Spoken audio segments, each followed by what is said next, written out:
परम आदरणीय आचार्य महाश्रमण जी और भाइयों और बहनों, आचार्य जी, आप तो आपने बहुत ही देश देखा है, पूरे काठमांडू तक जाके आए आप। मैं आज आपके आशीर्वाद लेने आया हूं और सारे लोग यही सोचते होंगे कि ये तो आने ही वाला था क्योंकि चुनाव है ना सामने, तो वोट तो चाहिए, तो वोट मांगने के लिए मैं आया हूं। लेकिन मैं, जैसे आपने कहा कि नीतिमत्ता, राजनीति में भी एक नीति होती है और नीति आजकल दिखाई नहीं दे रही। मैं आज आपके पास आशीर्वाद मांगने के लिए आया हूं, मेरे लिए नहीं, मुझे कुछ नहीं होना है। मुझे तो सिर्फ मेरे माँ और पिताजी को अभिमान लगे ऐसा बेटा बनना है और वही मेरा कर्तव्य है।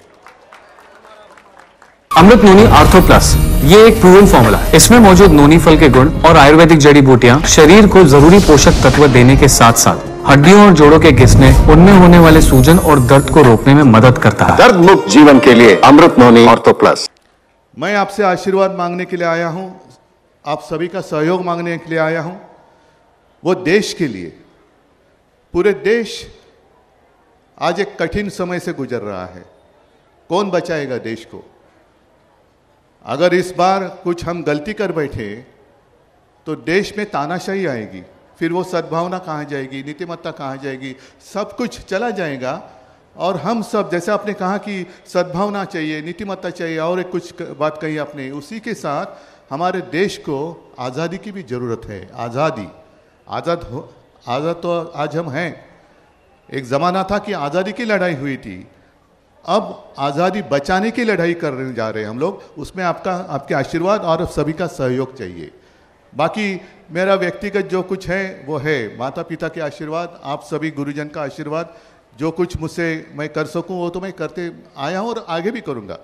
लेकिन पूरे देश में आपने देखा कि देश कैसे एक संभ्रमित अवस्था में, भ्रमित अवस्था में, क्या करे आगे, कौन हमें बचाएगा, आगे क्या होगा। आप में से भी कुछ लोग, जो अभी चल रहा है, पूरी राजनीति की बात मैं नहीं यहाँ करूँगा, लेकिन जीएसटी की परेशानी है, इसकी परेशानी है, उसकी परेशानी है, तो आज़ादी किस काम की है?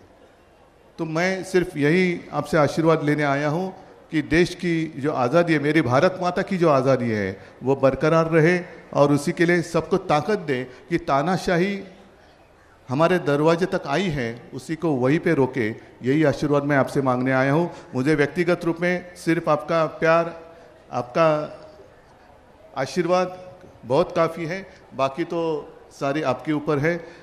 सबको धन्यवाद देता हूँ। जय हिंद, जय महाराष्ट्र।